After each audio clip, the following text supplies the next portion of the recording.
Good morning. My name is Mike Gonzalez, doing Bio 240 here for Azusa Pacific University, and we're going to be looking at the heart here. And this is a sheep heart, and we're going to go over some basic structures here and just a few that I kind of pointed out um, for my liking that I thought was kind of interesting. This was actually kind of a difficult dissection.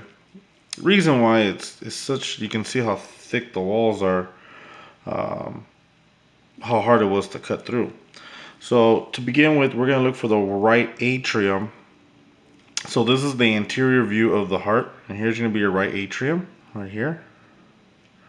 And this is where, of course, your deoxygenated blood comes through, enters from the inferior to the superior vena cava into the right atrium, into the tricuspid valve, which should be right around here. Open the heart up here, and you can see how chambered it is and how thick the muscle. So here's the atrium, and it goes in there into the to the next part of the anatomy I want to go over is the right ventricle, which is right here.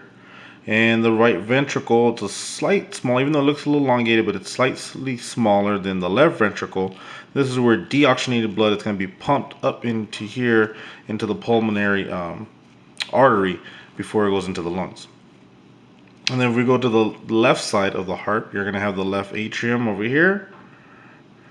And of course, that's oxygenated rich blood coming from the pulmonary veins into the left atrium. It's going to go through the bicuspid into the next structure, which will be the left ventricle. Better view here. And the left ventricle here, oops, sorry. It's a little slippery. If you can see in there, there's your left ventricle right in here. And of course, when the heart beats, this is where the oxygenated blood, that's why it has to be so much bigger, because it has to pump so much blood with so much force to the lower half of the extremities of the body. And of course, the aorta, which I'll get into in a second, will pump up to the brain and facial structures to make sure they have blood. For the intravascular sulcus, which separates the ventricles, it's kind of deteriorated here in my specimen, but it should be right about here. I know it's kind of hard to tell. There's some fat content, but it's right in here, and that just separates the two ventricles. And then what I just wanted to kind of point out that I thought was kind of interesting is you can see up here is the aorta, and for me it was the arteries here are so thick, the walls are so thick because it takes so much pressure, and that's right in there. And then we have the pulmonary vein, and then we have some just wonderful aspects in here. And there you can see the valve, the bicuspid. Let's see if I can open the heart up a little bit more. And you'll see that stringy substance right there in the back. Right above it is the bicuspid. And then the other one here, the other valve, you can see right in here is the back chambers. So I just thought those were kind of interesting to see.